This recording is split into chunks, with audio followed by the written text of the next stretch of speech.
Cliff's liable to be in there and harass him.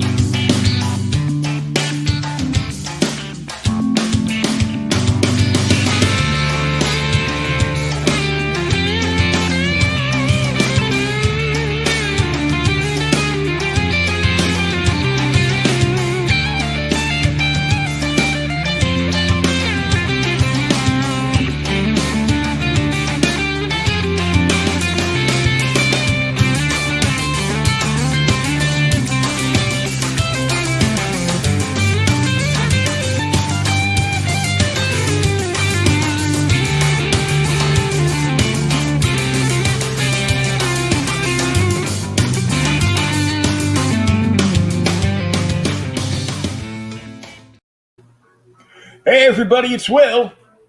And this is Thomas.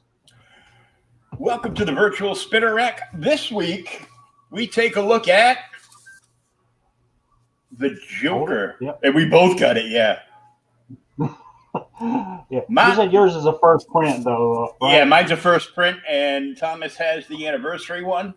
I bought this, but it was the year my daughter was born, and she had just come to live with me. I had gotten custody. And as you can imagine, with the newborn, you don't get much time to read any comics. So I just finally read this for the first time. And I was like, whoa. I actually read it today. I read it today after lunch. What's amazing is we were talking about last week. We did that the 1950s book, which took multiple sittings to read.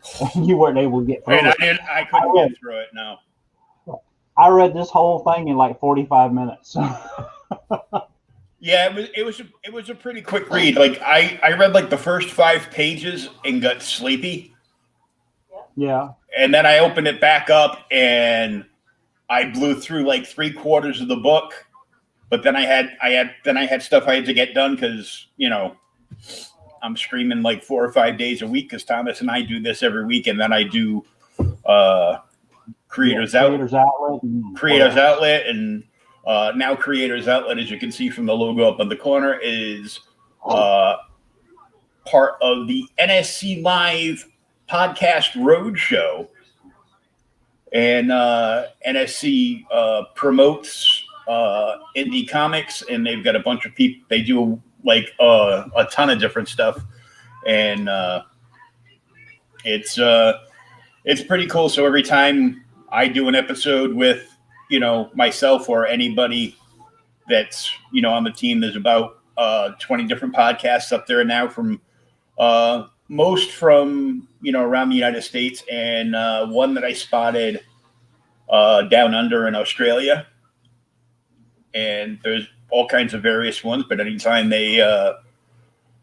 we interview and get into it with one of the creators that they're promoting, they grab the audio download version plus the video version of our episodes and promote them on their own stuff. So we get like double promotion with that. So I thought that was pretty cool. Cool. But so, you know, that's just like an extra oomph. Still searching for new people to be sponsor our show. Yeah, so we don't have to dip into our own pocket to pay out for stuff, specifically like StreamYard, because we get the middle of the road $25 package. So it's like, you know, $25 a month, and I live on a limited income, so that doesn't help too much at all. We got a whole bunch of people over in Outright Geekery watching us. So hey there, peeps. Glad you could drop in. You can drop comments and questions in the chat, of course. Yeah, if anybody's read it, you know, let us know. What did you think of this? Because, I mean, like I said, Azero is, you know, and that's one of the things I thought of today as I was reading it. I can't think of anyone else that really writes like Azero except for Azarello. Azarello. Whatever. Yeah, that's how we Azarello. say it down here in Georgia. Shut up. Exactly. Damn Yankee. Azarello, or Brubaker, who's the other person I was thinking of. Oh yeah. Oh, he's Brubaker is in a league of his own. Yeah, I mean, I absolutely love Brubaker.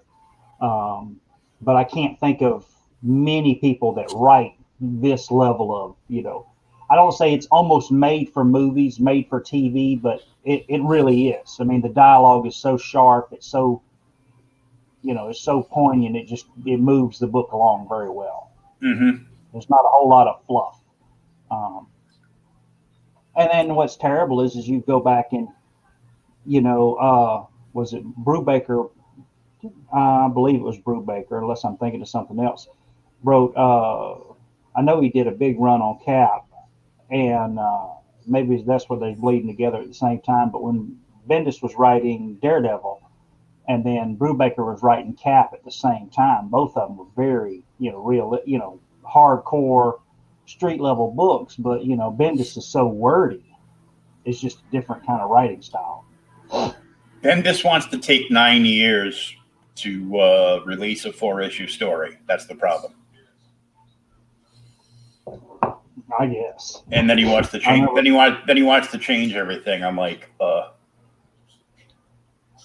But and we actually talked about this a few minutes before we started the show. But this come out in 2008, and what we were talking a while ago, we looked it up. The Dark Knight actually come out in 2008 at the same time. So I guess they released. You were saying you think they had released Ledger's look at the Joker, and maybe DC had Bermengio. How do you want to say his name? Bermeo. Had Bermeo actually draw the Joker this way in the book. Yeah, they probably said, make it your. They probably told him to make it your style because he's got an incredible style. He goes, yes. This is kind of what he's going to look like in the movie, and they probably had like a couple of test shots of what the makeup was going to look like on Ledger, and it just went from there. Because, all the inside people knew, Joker was in the movie before they announced it, and knew that, what he was going to, pretty much knew what he was going to look like. And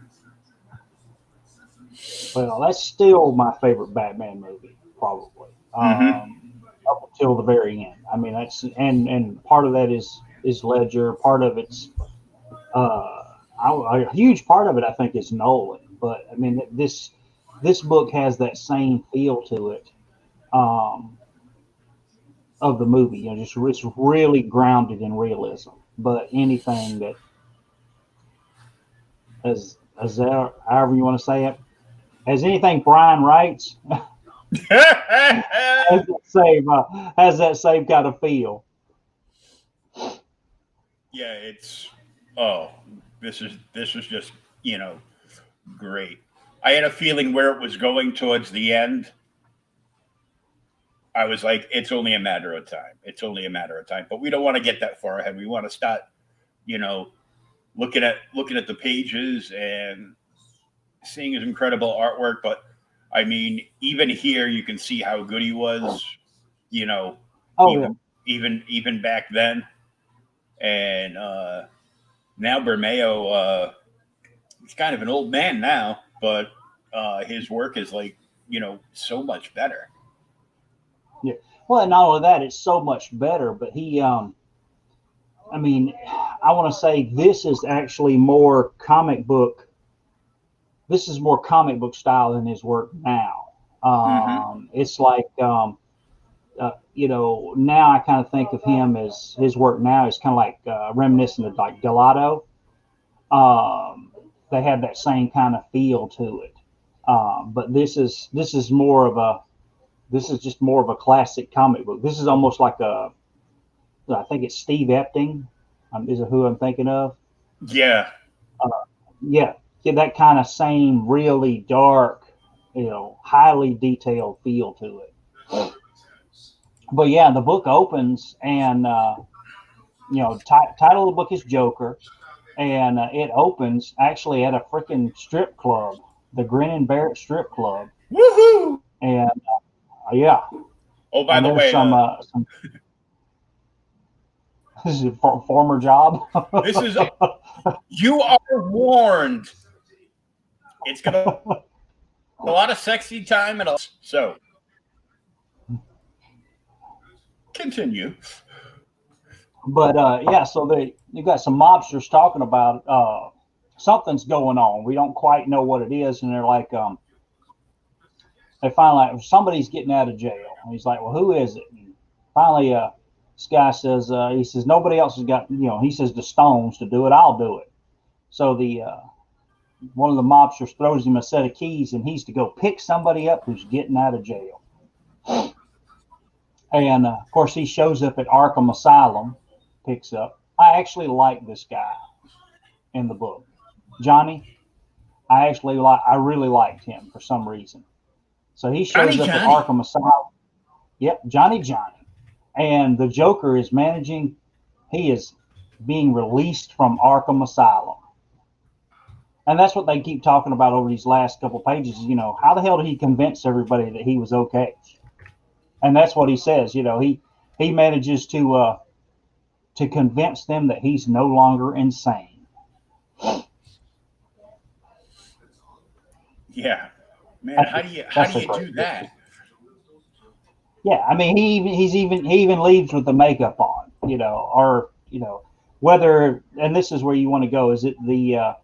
Is this our Heath Ledger Joker where this is makeup, or is this our actual Batman continuity Joker where his skin has actually been bleached white? Yeah, but they never say.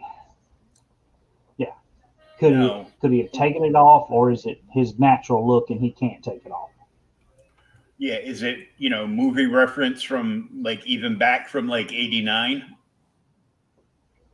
Yeah, because in '89 where he's got the regular makeup on and he wipes it off. Jack wipes it off on his forehead and it's white underneath. Yeah, he added makeup on top of his just pasty look from falling in that vat of chemicals, and comic book wise, as the Red Hood. That's right, the original Red Hood. Yep. Before Jason Todd took on the mantle and become the Red Hood. Frost was in Suicide Squad. Yeah, there's just this image right here, like the trench coat and the gloves and all the darkness and shadows. It's just awesome. I think this is where they got a lot of the ideas for all the backgrounds for the Arkham video game series. Well, this, and then I think they also pulled a lot of it from the, remember the old Arkham Asylum comic? Yeah, that one too. Back in the 90s? Oh, yeah. I love that. I love that one too. I think I like that one just because of the joke that, it's a joke to Batman, but it's real to Joker. And it's when, hold on, I'll turn the flashlight on and we can walk across on the beam of light. Oh, that's Killing Joke. Is that Killing Joke? Arkham Asylum. Oh, yeah, I thought he Joke. I thought he said that joke in Arkham Asylum.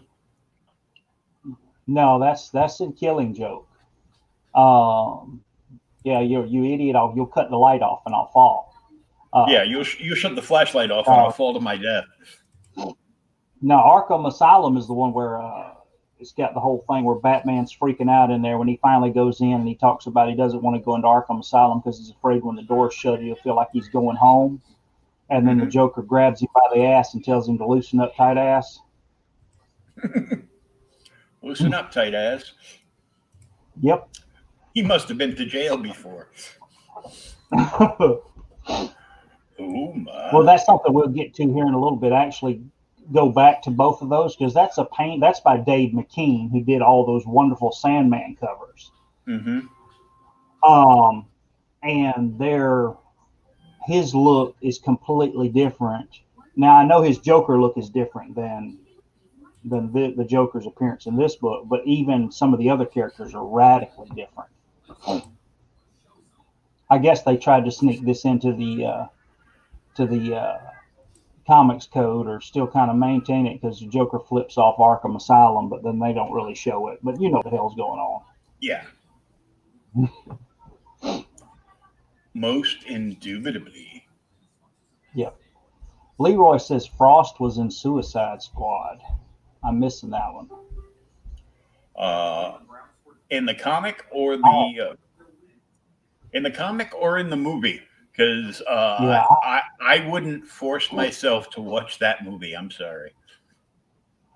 Yeah, I actually have not seen that movie. We were going to watch the new one the other day with Harley Quinn in it, but I haven't watched it yet. The movie, huh? All right, so I need to go watch the movies. The wife will go to bed early tonight. She's got to get up in the morning, and I'm off, so I can watch Suicide Squad on HBO Max, and then I can watch Courage the Cowardly Dog. I cannot watch that on HBO Max because I will not pay for HBO Max. I did it so I could watch Wonder Woman, which I still haven't watched. You're not missing so anything. He salutes. Really? You'll see. He salutes the city and walks up to Johnny, and he tells him, Johnny Frost. Oh, Frost. That Frost is in Suicide Squad. Hell, I may have to watch it now, Leroy, because I really like this guy in the book. I mean, he's trying to do right, but then he's being drugged back in on the 24th. Yep. Oh crap! I better be watching it the next day or two. But this is kind of reminiscent of the scene. You remember the '89 Batman when the Joker walks up to Bob and asks him for his gun. He's like, "Gun, Bob." Bob gives him the gun. And wait! Hold on! Oh God, have you got some '89 figures? You got an '89 Batman, huh? Or is it a gun, Bob? Oh, it's Bob. It is Bob. Yes. Damn it! Yes, I love that scene. I have a Bob gun. He shoots him. Yeah, says, man, I really love Bob. Whatever, he throws the gun away. But that's what I thought of this. I'm like, oh Jesus, don't give him the gun. But Johnny said, hey, yeah, I got it. You need it? And he gives him the gun. And he says, let me have it. And that's it. Boom. Yep. No shooting, says, no nothing. Leroy says Wonder Woman 84 leaves HBO Max on the 24th. And good riddance. So I take it you didn't like it at all, huh? No, I liked it for what it was. I just made sure I didn't have my hopes up for anything. You didn't have your hopes up. I was like, there's no way that what's his name that played Max, who was also the Mandalorian, there's no way he can have two completely awesome roles in a row. And the gods won't let it happen. I was fucking right. So the Joker gets Johnny's gun, and they go around. I didn't know where they were going with this, and it ends up it doesn't matter because they weren't going anywhere. It makes him get a shovel and wrap it in the blanket, and the Joker tells him, "I'll ride shotgun." And they get in the car and they head off, and nothing else. There's some guys that are they're scoping the Joker out, but nothing happens to him. Johnny takes him to wherever the Joker wants to go, which is he says it's the last stop for most people, which is an underground hideout of some time, and it's a meat and fish market. And of course, when the Joker knocks on the door, whoever answers it, really, all he sees is the bad teeth, and decides he better open the damn door after he about poops his pants. Yeah, he was probably shitting himself as he was unlocking the door because. One exactly. Look through it and you see that, who that is. Yeah. Yeah, he's even got the cuts, which is like I said, that's what really made me think of the movie so much when I read it today. Mm-hmm. But yeah, him and Johnny just you look nervous. This is the thing that really got me about the Joker in this book because everybody, always the Joker's the homicidal maniac, runs around, he wants to see the world burn, he kills people, he does stupid jokes. This is more like the Joker from the movie. He's got some jokes and everything else, but he also says some stuff that makes you think. And Johnny tells him, "Hey, I don't mean to," and the Joker actually gives him back the gun because he's like, "I'm nervous, I don't mean to," and ask him if he feels better. And Johnny's like, "Yeah." And he's like, "Okay, a bit of advice: don't ever apologize for the way you look." I Mm-hmm. mean, what the hell? I mean, this is like father figure, nice Joker for a split second, but he's a psychopath.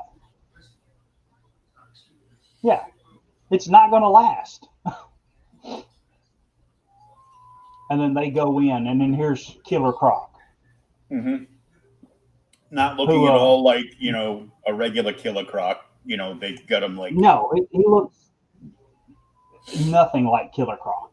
I mean, he's you can see I guess those are the little scales on him, but he's more human. Yeah, Um, they got him he looking looks like like Ving Rhames.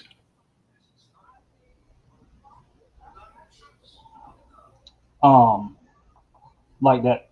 I was thinking that what is it that the what was his name, the Lizard Man or whatever from Florida that was in the side shows in the 70s, 60s, and 70s. No, I don't know. Yeah, I have to send you a picture of him. But yeah, he had a skin condition that made his skin look like a crocodile skin. They call it, or the alligator man is what they called him. Mm-hmm. But yeah, so the Joker comes in and they're all playing cards, and he's what brings you around, and he jokes at him. He says, "You make me feel handsome," You're gonna love which that. yeah, which this is a running joke throughout the book actually, uh, all the way to the end. But he asks him if he wants in, and Joker pretty much lets him know he just got out of jail. He has no money, and all his territory's gone, and everyone's gobbled it up when he got thrown in jail. Mm-hmm. And he's here to try and, I guess, recruit some muscle to get back his, if that's what you want to call it, recruit some muscle to get back his territory. Yeah, And meanwhile, he's looking for some meat shields. yep. And Johnny Frost is just hanging around in the back, just watching. Yep. But they do. They keep joking and everything else. And then finally, like I said, Croc hugs him and they join. I guess they have a big drink and he joins the card game and Frost just keeps watching. Mm-hmm. It's kind of funny though. The way they I love how you know Bermeo did the ha ha's and like orange and yellow because it Oh yeah, yeah. because it just pops. It pops. It comes out on it. That's another thing I did notice as we were reading it earlier because we talk about this is one of the newer modern comics we've read, and a lot of the new comics now don't have such a strict grid system. And I know his panels are different sizes, but still, this is pretty strict for especially by today's standards. There's no characters overarching or breaking the panels. You can see some of the word balloons do travel over them and such, but that's it. Did you notice reading the book how Johnny says that Joker laughs all the time, or he says he chuckles, but he doesn't know if he's clearing his throat or not? Mm-hmm. Yeah, it's kind of funny. He laughs so much that you can't tell if he's coughing or not. So they all get together and they leave, and they go to see the original mob boss back from page one, who originally gave Johnny the car keys to go and pick up the Joker.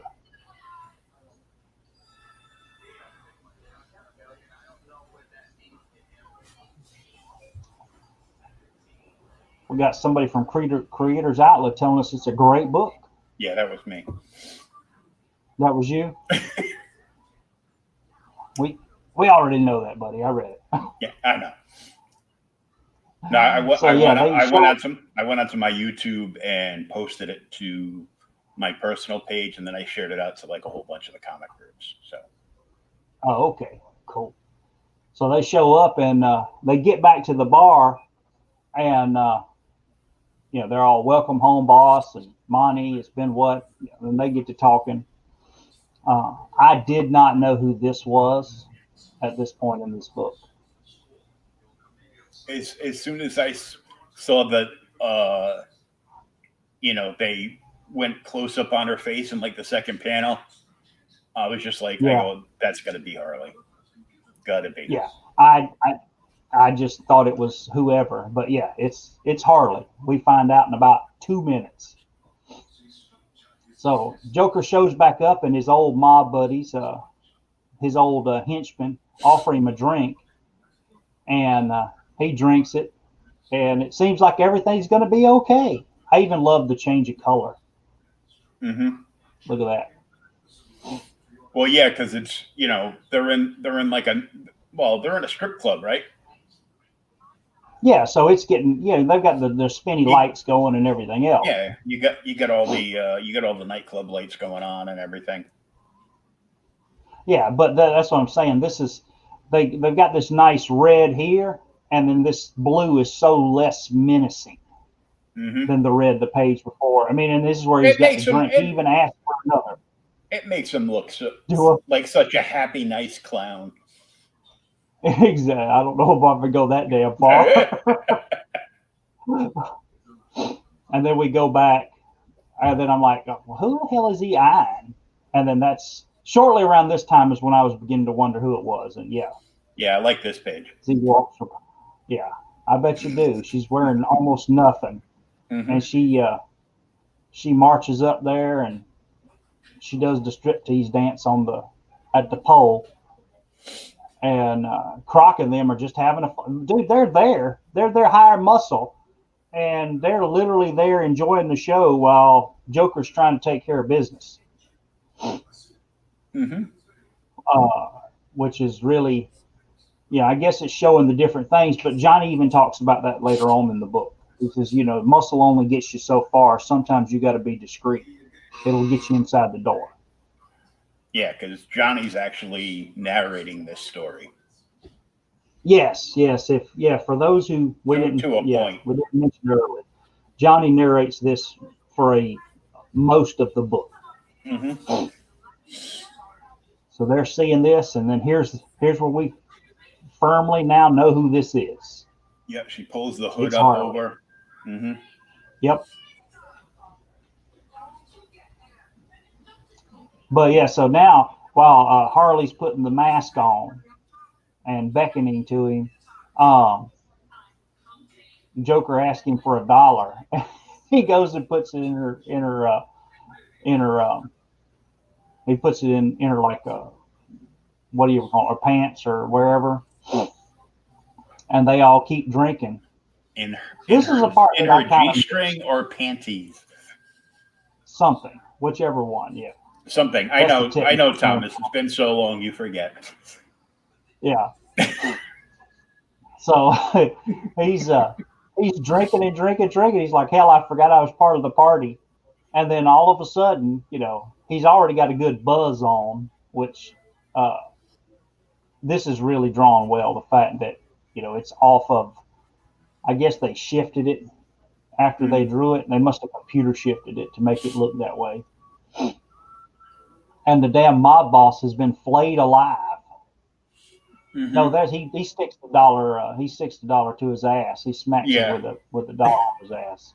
He shows him out the stripper. He shows him out the stripper curtain and slaps his ass with $1, and then he drops dead on stage. Yeah, and they skinned him. That's the thing. I was like, holy crap, they skinned him. Skinned him alive. Yep.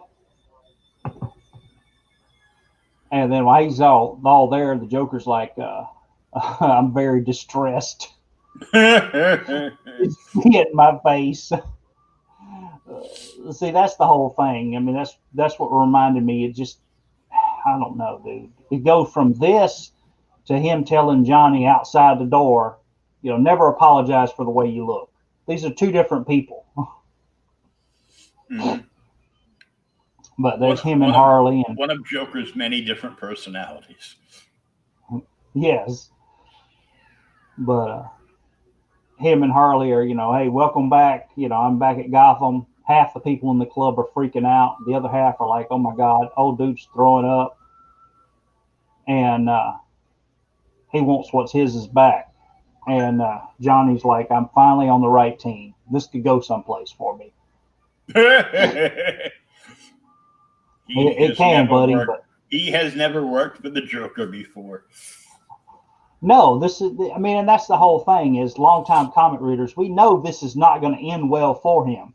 We just don't know how long it's going to go. I mean, and Johnny's like, hey, man, this is great. But, yeah, no. And then now, this is the funny is we start to flip in other Batman villains. Everybody who reads comics knows who this is. It's, Harvey Dent, Two-Face, who obviously is the lead mob boss in Gotham at this time. brings a new meaning to take it all off. Yes, it does, man. It does. Yeah, you need to read this one, man, if you hadn't read it. This is a good one. So, yeah, it flashes back to Dent, who's on the phone. And, of course, then it goes back to Joker and Harley, who is now changed from her super slutty outfit to her normal psychiatric clothing. And they head off down the road after a night of drinking. So this is the thing right here where I'm like, oh my God, he's going to kill him at any minute. He asks Johnny, how are you doing, man? And Johnny's like, oh God, kind of hung over, and he tries to give him some pills, and he says, I can't take pills. So the Joker gets offended. What, do you think you're better than me? You can't take pills? I take them every day. And he's going to start choking his ass while he's driving the car. And then Johnny says, I can't swallow them dry. And he stops. Oh. Well, here. He gives him something to drink so he could take the damn pills. Gives him a beer. It's like Joker has to have everything explained down to the last detail like he's a 30-year-old. Yeah. I mean, or just takes offense. But then that's the whole thing. His personality in the book is snapping back and forth. At one point, he wants to kill you, and the next point, he's like, hey, buddy, everything's going to be okay. Are you feeling all right? And then he goes into the damn bar. Joker is the epitome of Facebook in the 2020 decade. Where maybe. Where if he gets offended at something, he wants to kill everybody and cancel them. Just saying. But if somebody puts something up that, they're having a bad day, everybody wants to like it and share it and send prayers my way. Yeah. I do. He goes into the damn bank now. I love how he just puts glasses on. Freaking sunglasses. Like that's going to be a disguise. It works for Clark. It worked. Oh, I think Superman. There's a little bit more. Yeah. I think there's a little bit more to that. Oh, yeah. So as the Joker goes in the bank, now we finally get to learn a little bit about some of Johnny's story. He is what's they say in Cool Hand Luke? He's what you call a repeat offender. And the fifth time he gets out of jail, he promises himself he'll never go back into jail. And, of course, his ex-wife or his wife is waiting for him outside the jail, and she serves him with divorce papers. Yeah, he's like, well, damn, you should have brought your lawyer. But she can't afford a lawyer. She just wants him to sign them, and they get into a domestic dispute there. And he agrees to sign them if she'll give him a ride back into town, and she gets to keep the kid. Yeah, he can't do anything because he's right outside the prison. Yeah. So if he he probably thought about snapping and slapping her back, but He's like, Yeah, well, the guards are probably watching me, so if I slap her, I'm just going right back in for the rest of my life. yeah. So yeah, he signs the papers. She gives him a ride into town, and then so we see a little bit about Johnny's story, and now it comes back to the bank. Joker comes out, and I love this though. He comes back out, and Johnny asks him how'd it go. He says it good, not great, but good, boring. So the alarm wasn't tripped, and nobody died. That's terrible. But he's got this little girl's photograph covered in blood. Yeah, yeah. He says maybe next time, get rid of this. And yeah, Johnny asked him what it is. Oh, it's the bank president's daughter. Mm-hmm. He just had it. Yeah, had it my ass. You got it from somebody else. He took it. He probably smashed the picture frame on the guy's desk, and took his probably took his wallet, his license, so he knows where he lives.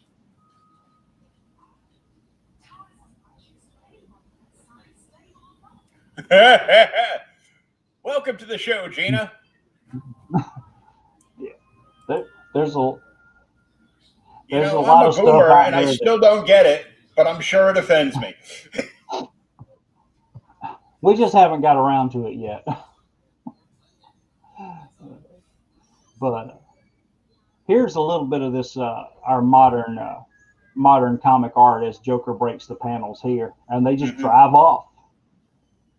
It goes to a damn sporting goods store and buys a freaking fishing pole so he can go to the dock and fish.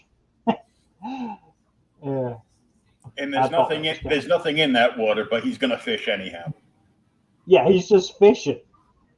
And finally, here comes a truck, and here's Oswald Cobblepot. Except he doesn't call him Oswald. Yeah, what's he calls him something else? Hold on. You gotta blow that. I don't know, but you gotta blow it up so you can see it there. Someone's coming, have an appointment. Probably on the next page. Yeah. He calls him Abner. Lil Abner. That's a big time. That's a big time boomer reference. Lil Abner. That's from way back in the day. Yeah. I love how he says he calls Croc a monster. He says that bastard's a monster. But they sit, and I do like how they show, especially in the modern books, that Cobblepot is halfway respectable and halfway not. He runs He runs the Penguin Club or whatever, especially in the animated series. The Iceberg Lounge and Casino, yes. Is that what it is? The Iceberg Lounge and Casino. I know he's got little penguins on the stage, and he's a mob boss, but he's enough legit that they really can't mess with him. Batman's always looking for something. Yeah, he says, we heard you were released. No one can figure out how. He says, well, I'm not crazy anymore. Yeah, my ass.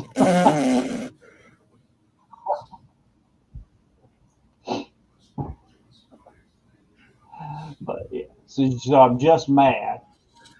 And he has Killer Croc damn near choke Oswald to death, or Penguin, yeah, or Abner, whatever you want to call him. Yeah, about choke him to death until he agrees to help him out. He's gonna, he wants Oswald to take some money that he's just stolen from the bank and reinvest it. He wants to get 10 times the return pretty quick. So in other words, I'm going to give you this money, and then you're going to give me 10 times this money back in 24 hours or 48 hours. Yeah, or something. And he throws up. He says, "You're scared of the fish." That's funny. And then we go. I thought this was a cop, or I mean, he is a cop, but he's not really. He's working for He's working for Harvey. So now we flash to Frost, who goes back to his house. I think he probably is a cop, but he's a dirty cop. Yeah, he's working for Harvey. Yeah, Hello, it's Gotham. Yeah. Oh yeah. The entire police force is terrible. They're all being bought off by somebody. Mm-hmm. So Frost shows back up. The guy pulls a gun on him. He tells him he's a scumbag, and that's what Frost tells him. He said, "I know you're a cop because only cops call people scumbags." But he's bringing back the divorce papers, and he tells him you're running with the wrong crowd, and all this, and then he leaves, and then here comes. I'll call you a parole officer and all this bullshit. Yeah. Yeah, he's just strong arming me. Straighten the hell up, get away from people, And here comes the offensive panel. Where? The rebel flag. That's the only thing I thought of. Like, whoa, that wouldn't be in comics now. No, because a lot of people are just pussies now. They would have cut that out. But then you see that whole falls back to exactly where's Johnny from? What the hell's he doing in New York? I liked him as a character in the book, but the cop even asked him if he got a registration. I mean, no matter if he's got a registration or not, he's a freaking ex-con. He can't have a gun. Mm-hmm. This scene, these next couple scenes on these pages are probably the best in the book, I think, man. Because the fact that he draws the reflections of the city in the glass and on the car as the Joker and Johnny are driving, really, this is hard to do. Oh yeah. This is really hard to do. But so they're going to go and they're going to see some partners, and he tells him they're just little pinpricks, and the Joker's like, look, and he's out there. This is where I thought Batman was going to come into the book. I thought he was going to be much earlier in the book than he is. No, he's just barely in it. But yeah, this is a purely Joker story. But the thing is we're halfway through the book now, and the Joker is actually looking for Batman right here. He's like, I know he's there. He's out there somewhere. I just don't, I don't know where. Yeah, and they're going by the church with the neon cross that's, reflected in the window glass there. Yep. Yes, yeah, sin will find you out. Yes. Find you out. Sin will find you out. Yep. But he doesn't care. Joker's looking. No, he doesn't care. This is right after that. They drive up to this, and I guess it's another nightclub or strip club, and he's like, "Let's go to work," and then they head in. Mm-hmm. Yeah, this is where he comes in here, and Joker meets the other guys, and they talk about the divided up territory and how much he wants.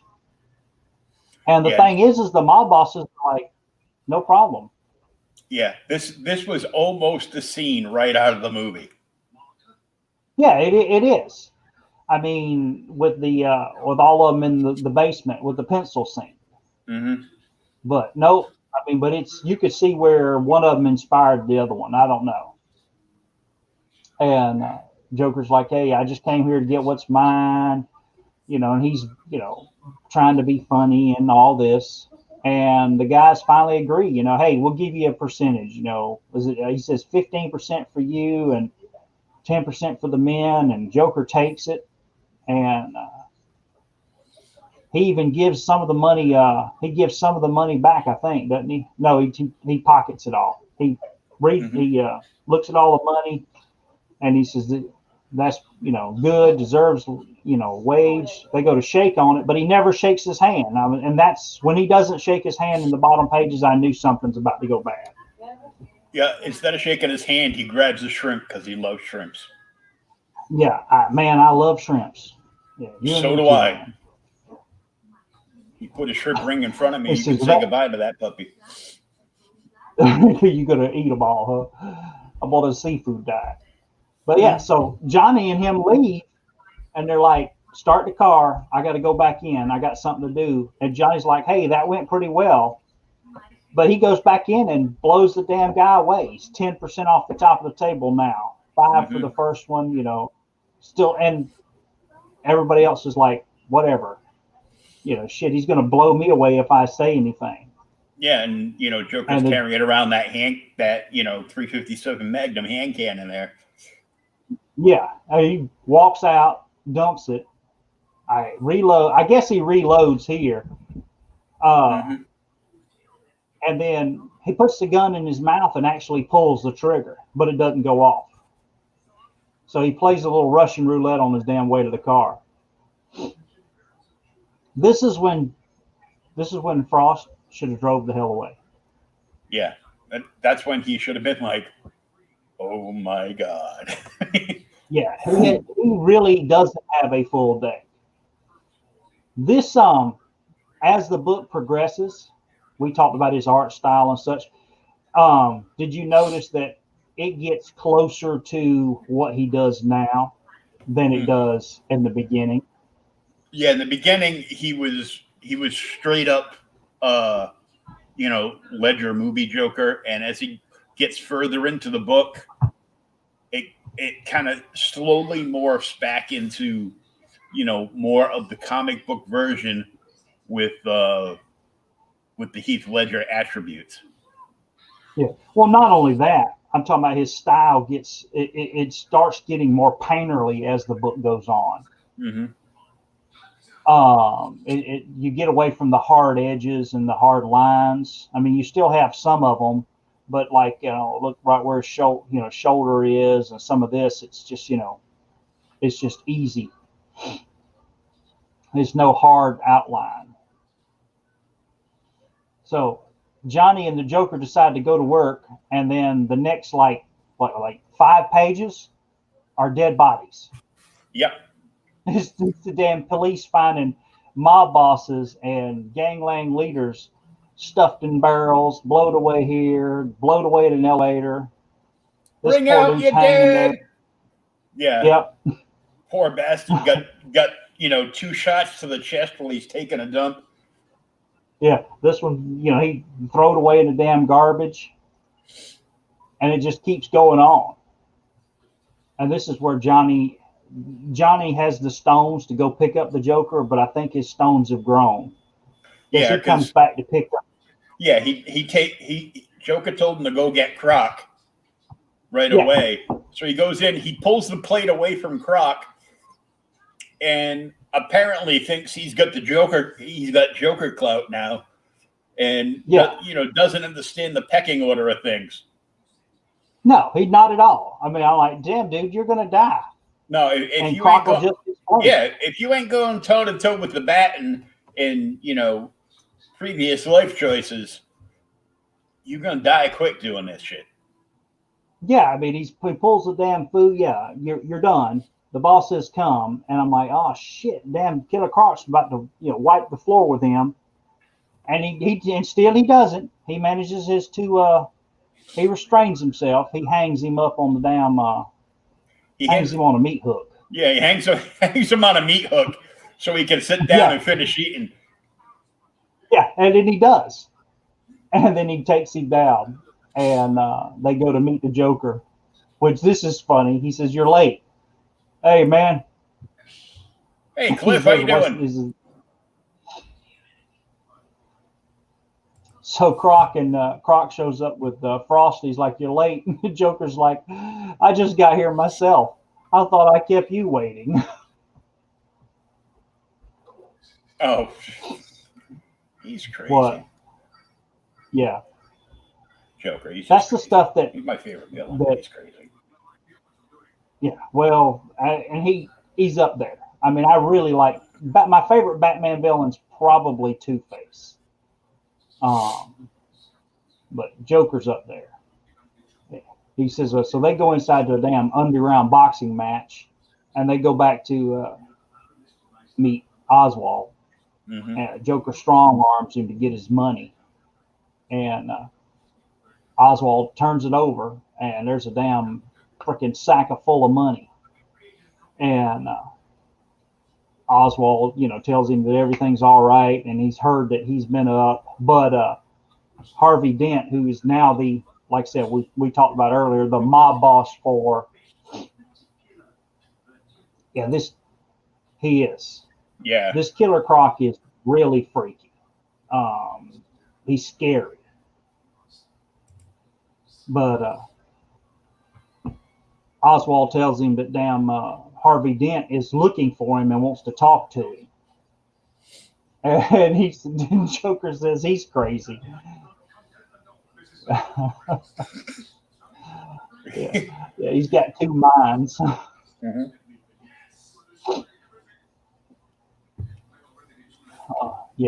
Two minds, and they come up with separate God blessed names when the opportunity's there. And Joker finally tells him he'll call him. And then here it is. He calls him, and then just like in the old movies, the books, or whatever, that's one of the things that's so funny about Two-Face is if you read all the comics, he always makes the coins, make the decision. He even does in the movie in Dark Knight. And then there's that one episode in I think it's an animated series where Two-Face is going to kill someone, and he flips it, and the coin comes up scarred where he should have killed him, but he doesn't anyway. He lets him go to show that he's not completely crazy. I'll have to hunt that episode down for you. But he never answers the damn phone, ever. He just lets it ring and ring and ring. And Joker gets so pissed off, he breaks the phone and then starts tearing up everything in the back, just beating the hell out of all the liquor and everything else. It's a good scene. That's alcohol abuse right there. Cut it out, clown. Alcohol abuse? That's alcohol abuse. You could have waited till he drank those bottles and then smashed them. And then smashed them. But the thing is this is, like I said, here it is. Here's another part. He's all, I'm so sorry, because Croc tells him, cut the hell out. You're destroying the alcohol. And he's, oh, I'm sorry. Have a drink. So he offers this one of Croc's lieutenants, subordinates, whatever you want to call him, a drink. And then freaking guts him. He kills him right there in front of everybody. Yeah, smashes the bottle and repeatedly stabs him with a busted, bottle of booze and guts him all up. And Johnny actually grabs the other guy, keeps him from getting in line, while Croc does nothing. He just watches everything that happens. Mm-hmm. And they torch the damn place and leave. Kaboom! Yeah, and he's like, nobody hurt me. And we go back to Johnny here, who's, thinking about everything and what's going on. And I guess this is at their headquarters. They've got a nice apartment or something. Mm-hmm. I don't know who set them up with it. And this is kind of a weird scene to me. He goes by and there's, what is it? You've seen those people on Facebook. I know you have, in some of the comic book groups that talk about they want a love affair like Harley and Joker, which they don't understand that the love affair that Harley and Joker has is a completely abusive relationship. Yeah, they have no idea what it's about. They don't. And they just want to they just want to dress up like Harley and have a gangster boyfriend that has a shitload of money. Yeah, but that's the whole thing. Johnny walks by and the Joker's actually crying. He's holding Harley and crying, but they never go any further into why. Mm-hmm. It's like he's just having a breakdown moment here. But he knows he's seen too much. He moves right on, and it goes back to the day. Yeah. I don't want them to know I've seen this. So he moves. Mm-hmm. And back in the daylight, Johnny's having some eggs and toast or whatever the hell, and our crooked cop shows up and threatens him some more and tells him to go see Harvey Dent. So he goes, and then we find out that Dent wants him to kill the Joker when the time is right. Mm-hmm. He says, for some reason, he trusts you, and, I just, I want you to kill him when it is. Yeah, where's that? Yes, in one of these pages, Harvey tells him, he says, for some reason, Joker trusts you. And he says, he doesn't know when he wants him to kill him, but he tells him, he says, you'll know when the time gets. Yeah, right there. For some reason, the sick man trusts you. And so Frost leaves, and he walks all over town, and he damn near, I guess he's contemplating jumping and ending it here, because he's on the freaking rooftop smoking, looking down over the city. Yeah, he was thinking about killing himself because now he's trapped between the Joker and Two-Face. Yeah, and he doesn't know what the hell to do. And if he doesn't tell Joker what Two-Face is planning, the Joker will kill him. And might anyhow. And if he doesn't, and then, when he doesn't do it, Two-Face will kill him. So, and for some reason, Nicholas Pittman is angry at us for some reason.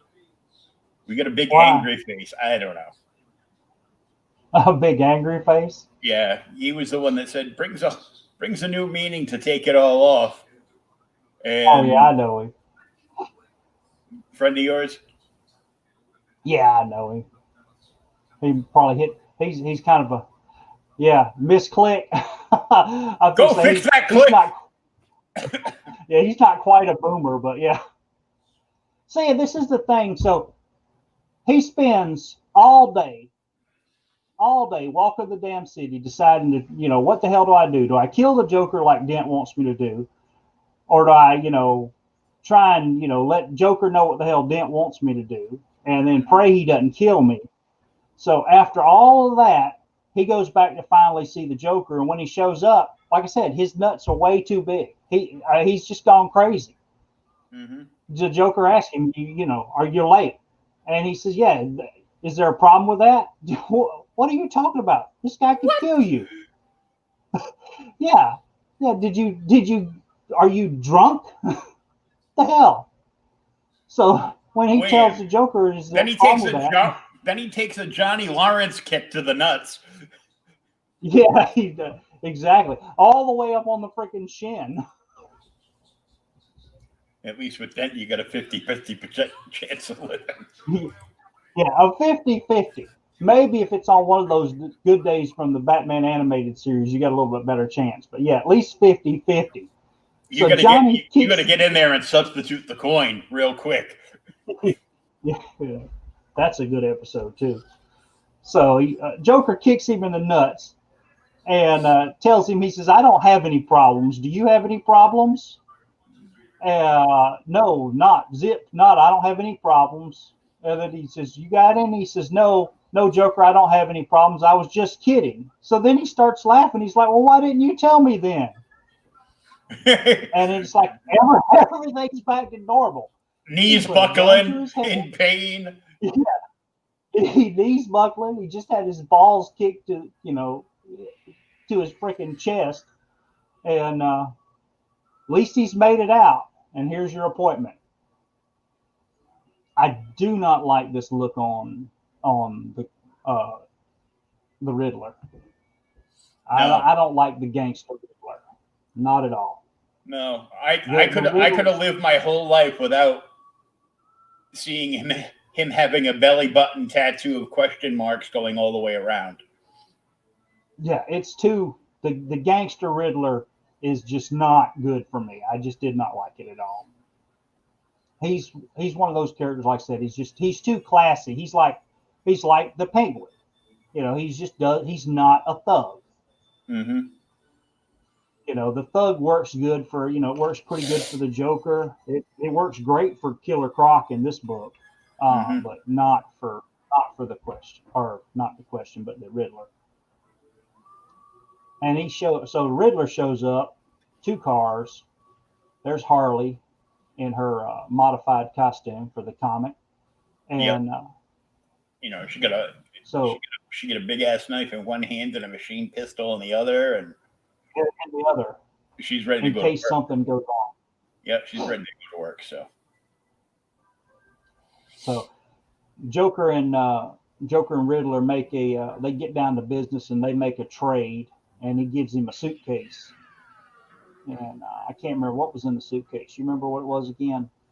Something that's impossible to. Oh yeah, he says it was something that was impossible to steal, so I stole it.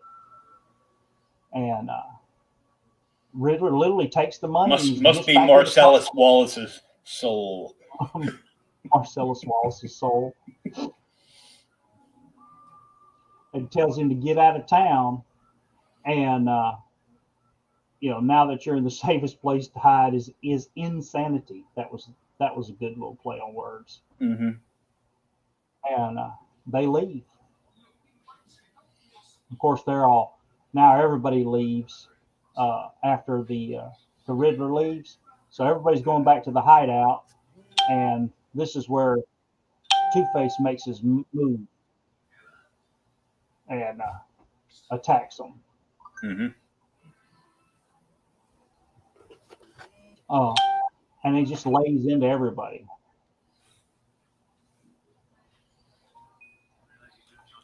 Yeah, it just nonstop action out, Yeah, I mean for a it's few going. pages. Yeah, and just a big giant damn gunfight, Mm. cars and everything. Joker makes a break for it, runs down an alley, and runs smack dab into our crooked police officer, Hmm. who's going to shoot the Joker, and then all of a sudden you hear a gunshot, and you see our police officers down. Yeah, and Joker's looking down, like waiting to see what happens. Yeah, He's looking for he doesn't know if he's been shot or not. he's looking for a belly wound, and Yeah,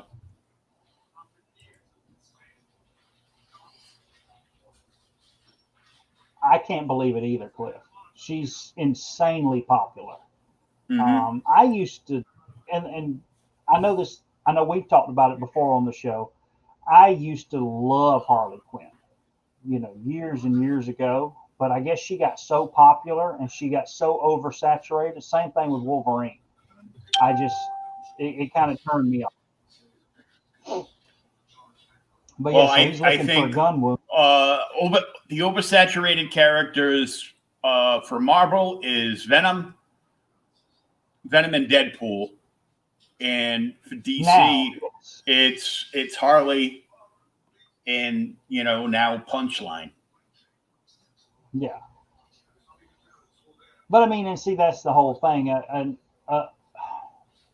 Unlike, because Batman's oversaturated in DC. Let's be honest. There's what, No, 15 Batman titles, no, 15 no, Batman titles. But no, no. That's that's the X books. Come on, that's the X books. yeah. Well, but the thing is, at least there's 20 X-Men. So Joker turns around and there's our good man Johnny, who passed out, and the Joker catches him, and he's happy to see him. Don't forget the Robins. Yeah, Yeah, we've lost count of those now. yeah. There's like 20 Robins. Hmm. I don't know how many they are now. I didn't realize this was Dent upon first reading. I was like, who the hell is this? Yeah, when I And first looked at this page, I thought it was Wayne Manor, but it's not. I did too. I thought it was Wayne Manor, but no, it's Harvey's. Who's living high on the hog. I mean, you got to know he's a freaking mob boss. Somebody do something. The only thing you get to know it's Harvey is you can see kind of his jacked up face there. Hmm. But they did that intentionally. He had to. And Joker's went out there and strung up the crooked police officer and lets everybody know who the hell did it. Then they throw a And then we grenade go, into this building. yep, we go back to Joker trying to get more work done as he's fighting dense men and moving for days against him. Which I guess Croc is eating people. He's just taking a bite out of crime. Taking a bite out of crime. Damn it. This Finally. panel is great because the split panel with Joker sitting on the chair, if that was a couch, that would be that famous it would be like an inverted, instead of Joker being there, it would be Two-Face, because there's a famous Batman cover, and it's gained in popularity because the next Batman, it's 313. 313. But I think it's Batman 313. Yeah, it's the first. It's the yeah, it's the first. I've got it. It's the first appearance of Luke. What's his name? Oh God! Now you made me forget it. Yeah, because he's the new Batman. It's Fox. It's Luke. Luke. Yeah, that's right. Lucius Fox's son, Luke. His first appearance as a child, like in probably like an eighth of a corner of a panel or something. And now the book, it was a $20 book 2 months ago, and because of DC's future state, it's a $100 book now, or more. And I've got one that's probably like a $200 book because I've got the Whitman I've got the Whitman version. Really? Anything. They used to say, "Oh, Whitman's the garbage version," and then they figured out that anytime Marvel or DC used Whitman, it's because they couldn't get enough copies printed on time. So the Whitman copies are actually like a super short print run. Yeah, they're the extra books, and they were also distributed in smaller areas where DC and Marvel didn't have such a distribution. Mm-hmm. It's like most of the Whitmans were newsstand. Yeah, so but I mean, they didn't.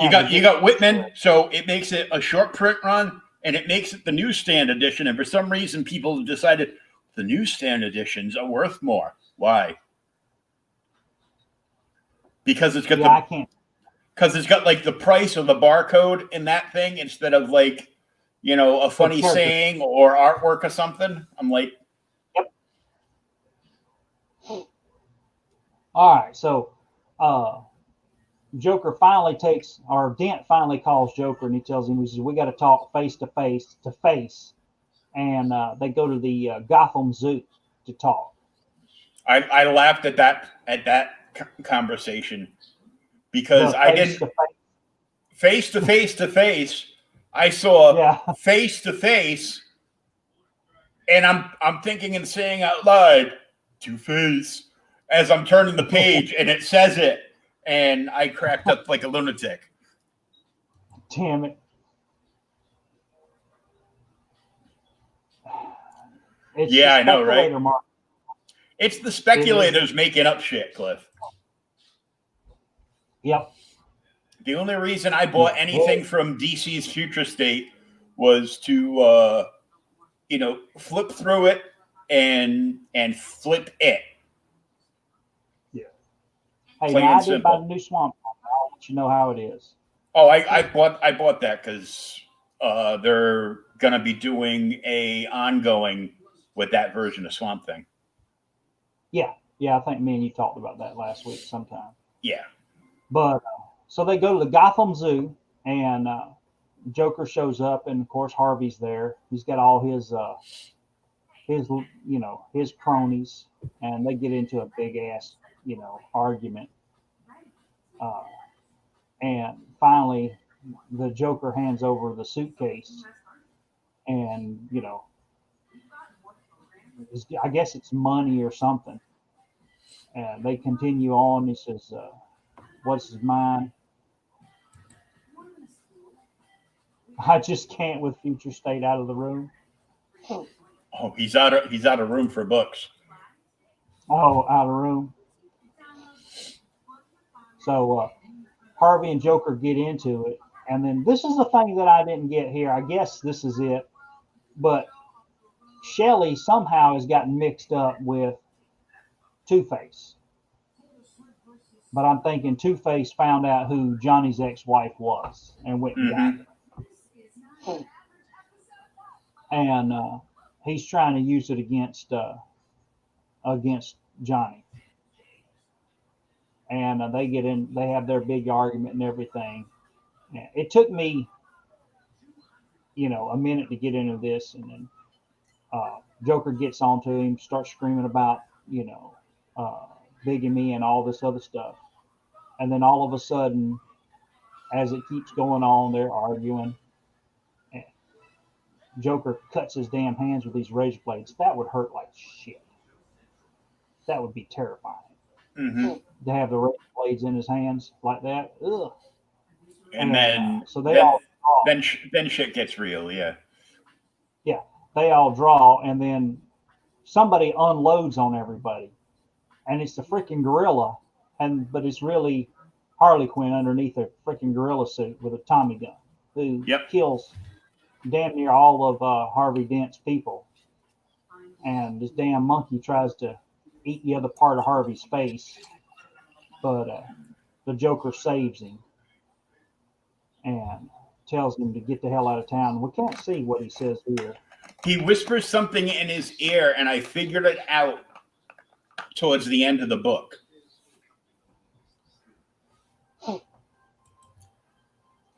What is it? What's he say? He whispers in his ear that he's found a way to kill one of him. And he won't tell him which one. So Joker's convinced, has scared Harvey so much that he's convinced Two-Face that Joker has found a way to either kill his Two-Face half or his Harvey Dent half. Yeah, either way, but I didn't know it means he's dead, so it doesn't matter. Yeah. So they leave, and then Joker tells Johnny, "Hey, get your lady." And the next thing you see, she's in the freaking car having a nervous breakdown. And the Joker tells Croc to take her wherever the hell she wants to go and give her money. Whatever amount of money she needs, just give it to her. It doesn't matter what. This is the thing, too. This is just this Joker and the one on the previous page are not the same people. I mean, it's so random. And then he just turns to Johnny. He's like, "Hey, we're even now for saving his life. I just saved your ex-wife." And then they go on a freaking shopping spree. They go killing people and robbing banks and liquor stores and wherever else. You look like you need some brown liquor. Yeah, get me some brown liquor. Yeah, I need some brown liquor. You look like you need some brown liquor. Then they break into these old people's houses. Joker jumps on him again, tells him to shut up. And then they go in, and then the next page, the Joker slaughtered these damn people, and he's sleeping on top of their dead bodies. Yep. And Johnny's having a freaking nervous breakdown. He's like, everything. He says, "You don't care about, anything or everything." And the Joker tells him, hell, you're close to it, buddy. Right now is where we start to see we are actually close to the end of the book. Because finally, toward the end of the book, we get to see the bat symbol. And Joker. What's hilarious is when it moves a little further in the pages, you find out that it was Harvey Dent that set off the signal. Yeah, it's Dent. Yeah, so here it's on the next page. So there's a signal off, and it's all, painted on or whatever. So I guess, they must have had a removable little signal, and Harvey paints one on there, and the damn Batman shows up. And this is where you're talking about, all right, here where I like this. That's where he draws them split in half. He says, he tells him the Joker's found a way to murder one of us. And begging He's for his terrified. help. Yeah. Yeah, help me. His damn Batman is incredible though. His Batman is really good. Oh God, yeah. Well, Yeah, I mean except for that naked Bruce moment, yeah. yeah. Hey, that's worth money. I know. I got two of them. Do you? Uh, he goes straight after Harley, gets Harley, and then the Joker's leaving. I did like this little part here where the Joker's trying to tell him a joke about the guy who was trying to drive across the world and his car keeps breaking down. Hmm. He says, "You don't get." He blames the cars for all his failures. Never crossed his mind he was trying to do the impossible. And the thing about it is, at this point in the book, the Joker knows that Batman has been called out and is after him. And he's running. He's literally, especially here, he shows up to Crocs and everybody's beat the hell out of, and even Killer Crocs all tied up to the damn meat hook. Yeah. Well, there's only one person in Gotham that can do that. Yeah. I found it So funny. Joker's running around drinking some Johnny Walker Black. is that what it is? Yeah. And then he uses it as a Molotov cocktail. Yep.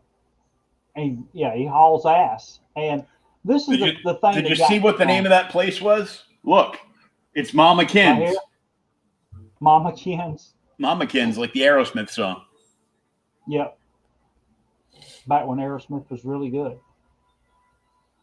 But the thing is, Joker's everybody's so terrified of the Joker in this book, and then it comes to the end, and Joker is absolutely terrified of Batman. I mean, he's screaming it's all his, and he's running from him, and then they finally, you know, Joker even turns on Johnny toward the end of the book here, Mm-hmm. and he's going to shoot him, and then here comes damn Batman. These are all good scenes. The Batarang. Blood all over Joker's face. Yep, and he's talking. And this is the thing. This kind of almost like harkens back to that Arkham Asylum book where Batman talks about he doesn't know, he doesn't want to go inside because he's afraid he'll feel like he's home. Mm-hmm. He says, Joker even tells him, he says, "You're a monster." He says, "But you leave that little part to see." Why do you leave your face uncovered like that? Yep. It's a great line. The chiseled chin, why do you let it be seen? And Batman tells him to mock you.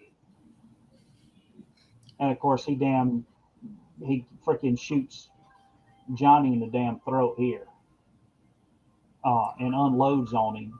But Batman. But you could see on the previous page the look of shock on his face. Yeah. Like he squeezed the trigger by mistake, kind of. No, maybe, yeah. He says, "No." I was thinking he did it as maybe hoping that Batman would grab him and save him, but Batman literally doesn't. He goes straight after the Joker. Mm-hmm. But I don't know if it's a mortal wound or not, because I don't know if Johnny ever shows back up in any of the comics. But he's up here while Batman's beating the living hell out of the Joker. Mm-hmm. And he's just trying to get the hell away. And the book ends on the bridge. On the bridge. Oh, there it is. Johnny jumps. Yep. Shit. Johnny jumps. He's dead. He doesn't make another appearance. Yep. I could not see that in. I couldn't see that in the regular print version. It didn't stand out as well. So apparently, this graphic novel is a key issue because he was a main character in the book. He was a main supporting character in the book, and then at the end he gets shot in the throat and he jumps to his own death. Yeah. Because he knew if he didn't die, he was going to end up back in prison for life for running with the Joker. Or freaking maimed and run around like the damn Two-Face, only he'd be no jaw. That'd be a new Batman villain, no jaw. Mm-hmm.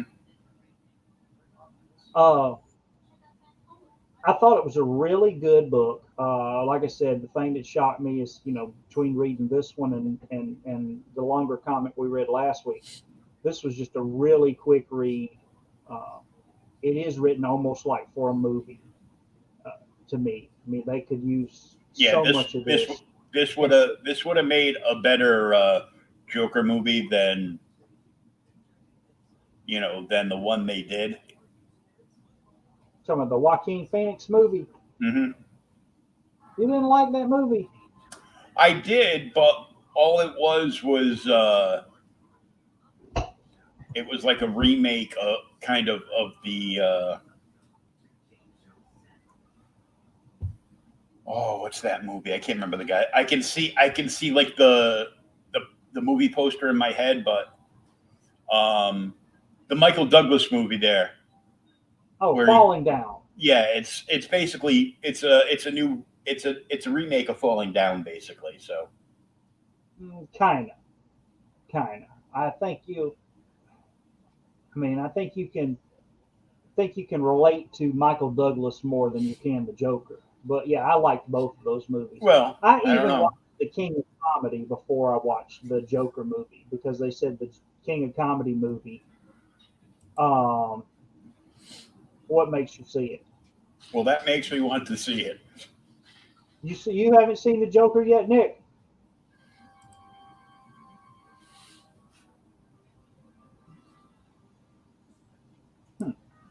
So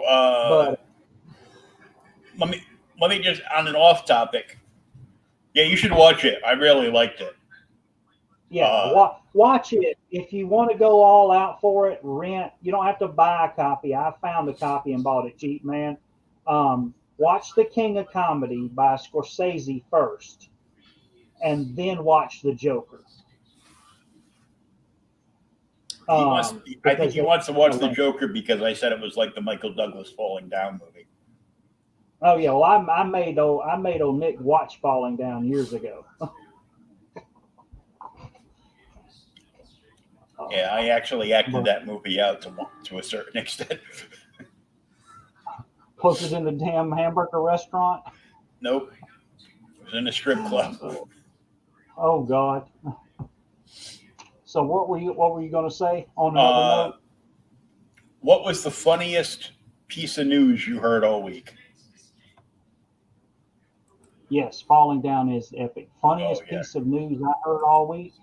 Mm-hmm. I don't know. All week's been I've been at work all week, dude. It's been a terrible week. It's been blurry.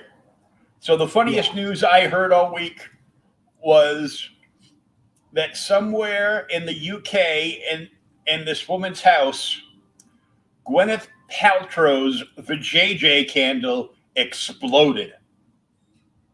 So Gwyneth Paltrow's vajayjay exploded all over this woman's apartment. Okay. You did not hear about this? No, I'll have to Google it when we get off. You have a look on your face like you don't even know about this vajayjay candle. No, I don't. I'll have to look this up. That's kind of crazy. Last year, Gwyneth Paltrow went on this marketing campaign. From Iron Man. No, Gwyneth Paltrow from Friends.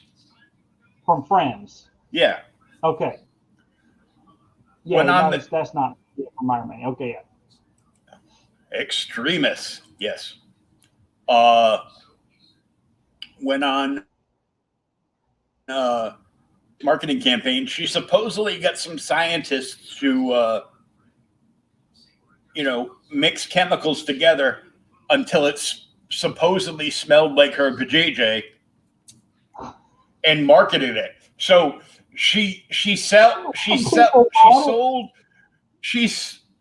it sold out in an hour. No. They were like $50 they were like $50 a piece plus shipping.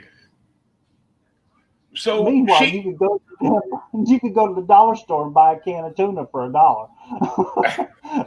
you can buy two for $1. But spend so the extra 50 cents and get the albacore. Get the good stuff. so well so supposedly her candles smelled like her pussy, Oh my God. and it sold out. But last week it was reported in the UK that this woman, for whatever reason, wanted to scent her apartment or house and wanted it to smell That. like somebody ate at the Y, and Well, what and caused it to explode? they don't know, but it exploded, glass shattered, it went everywhere, and I guess it started like a small fire, and somebody grabbed the remains of it really quick, grabbed it and threw it outside of the house, but yeah, Oh my God. That's terrible. I guess not everybody get the big O. Jesus. Oh. The only thing about back on comic topic, after reading this one, I was like, we need to read it in the future, but not next week. Is read their next team up after this, which is Lex Luthor, Man of Steel, Yeah, because that book is insane. I love Lex Luthor, Man of Steel. That's a great book. but speaking of next week, what do you want to read next week? I actually was thinking about. Um, I was looking at it earlier, and I haven't read it. I've been looking at them. I'm watching a couple auctions that have had them in them. But have you ever read Sergeant Fury 27? Probably not.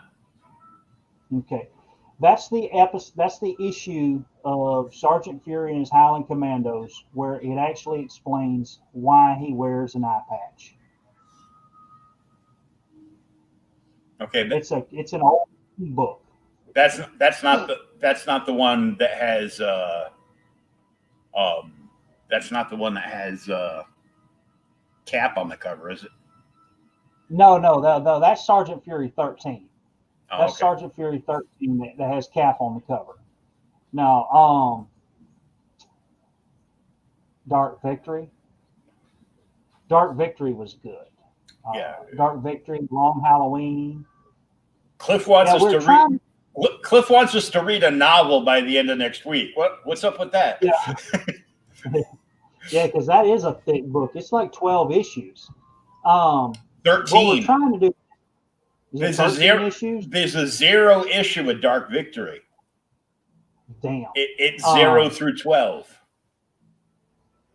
What we're trying to do this year, we're going to try and do regular issues, and then also interspense, once a month, do an actual graphic novel, a longer story format. So this is our first one. While William was finally cleaning up, he found his copy, and I just bought a copy. So we said, hey, we'll do this one. I had to download it today and do this. But I've only read 2 comics this week, actually. I read The Joker and I read House of M to go with Hmm. WandaVision. And I ordered the same tablet that Thomas has, so we can we get like review copies for Outright Geekery, and on occasion we do reviews. I gotta stop going back. I was doing video 5-minute reviews that were never just 5 minutes, but I need to go Yeah. back and start doing those again. But I'm in a wheelchair and my legs hurt and swell and all kinds of other stuff I don't want to get into when I'm sitting up in front of the computer for a prolonged amount of time. It's more comfortable for me to be sitting in my recliner with my legs up so I can feel a little bit of relief. And since they're all PDFs that we get, so I can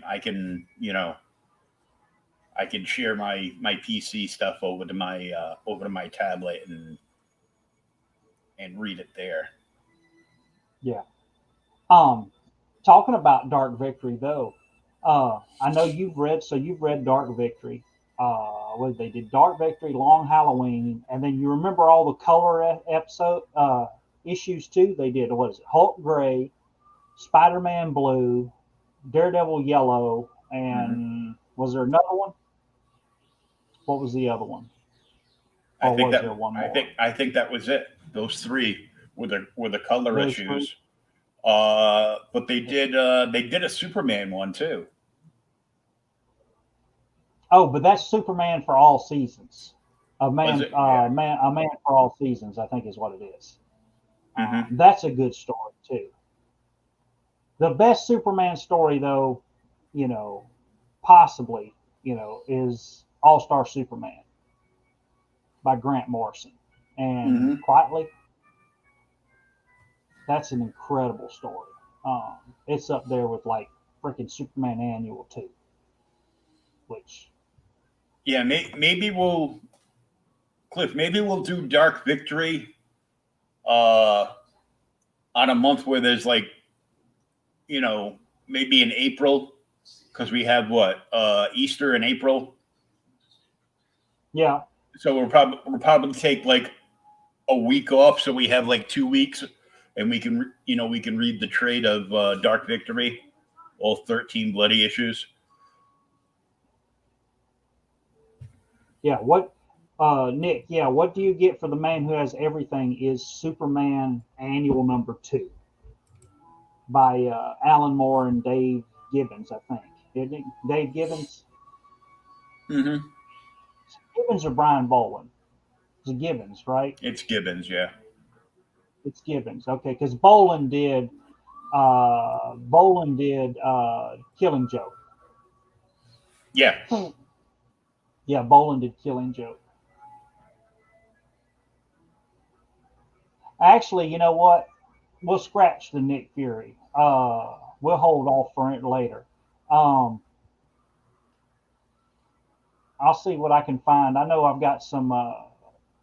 We need to do something foreign. Let's do some Judge Dredd. You read Judge Dredd, I love Dread, but dude? we talk in 2000 AD Dread or Yes. oh Yeah. No DC Dredd. No IDW Dredd. However, the ID False Witness has been pretty good, but no, yeah, whatever did happen to the Man of Tomorrow? he retired. He's got a kid. Well, if you Don't you go to the remember? CW, he has two kids. Oh, I think I think we were talking about that earlier. Yeah, yeah. The CW, he has two kids now, and one of them doesn't have superpowers, maybe, and the other one does, and nobody believes their dad's. From what I was on another thing today, and from what I saw, um, they don't have powers yet,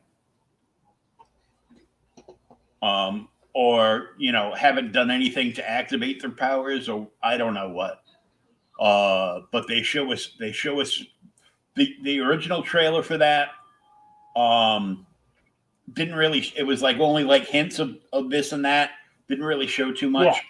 They are filming not inside the house, but the inside of the house shots are all, as far as I know, are all soundstage stuff. But the outside Really? of the house is their and the outside farm scene. Everything there is the old Smallville set. Oh, cool. Well, at least they're reusing that. The only thing that gets me on that is he's got two kids in the CW show they're working on, Hmm. and I know Cliff's not a big fan of Lois. I like Lois, so we've had this discussion before. But if you remember, it's been a couple years ago. People have to go back before Bendis and all that, and they did when they did Superman Rebirth after they did Lois and Clark, and they've got Jonathan, and Jonathan had to do something to activate his powers. They did the whole Smallville scene. Of course, Mom and Paul were dead at that time, and I can't remember if they still are dead or not. It, I literally can't remember. But Well, if Bendis I was like, writing him, he brought everybody back to life. That rotten bastard. yeah.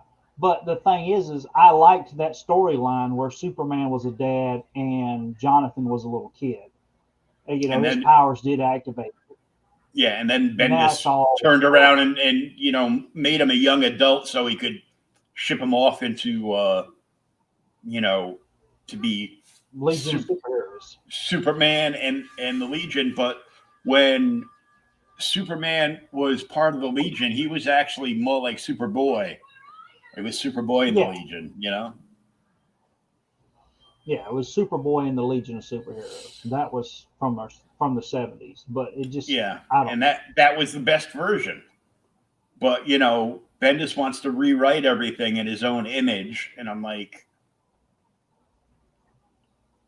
we just need good Well, writers, not writers that think they're God's gift to the industry. after Future State, we've got new writers on all the Superman books. Some of the writers for the Batman books are staying. We've got the new Swamp Thing series. I think there's a new creative team on Wonder Woman too. Um, but everything's been jostled around. But yeah, I'll I'll look in though, and like I said, let's do. I'll see if we can get together and brainstorm and find a nice Judge Dredd story that we can read next week, and we can read some foreign comics since we haven't ever read any. I don't think we've ever read any on here. Maybe sometime later this year we'll do Ankle or something, and then read some Mobius. But, I'm down for that. all right, cool. Well, we'll get that, and I'll send it over to you, man. We'll go. We'll figure that out, and then we'll get together next week. Should be the same time, man. If that's good with you. Yep, works for me. All right, man. Well, I'll see you then. Okay, and don't forget tomorrow night. Actually, tomorrow 5 p.m. Eastern Standard Time. We're going a little early because my guest on Creators Outlet tomorrow, Connor Bartel, the writer of Swords of Silence, is in Alaska. So with the time change, we're going to go at 5 p.m. And it's the third part of his samurai story. The artwork is amazing on this. It's, if you were a fan of like Lone Wolf and Cub and, you like some bloody samurai action, check it out. It's going to be 5 p.m. Eastern tomorrow. And of course, you can always watch it on the replay on Creators Outlet on YouTube, on the Outright Geekery YouTube channel, and on the Outright Geekery Facebook page. So until then, this is Will. And this is Thomas. And we'll see you next time on OK Boomer.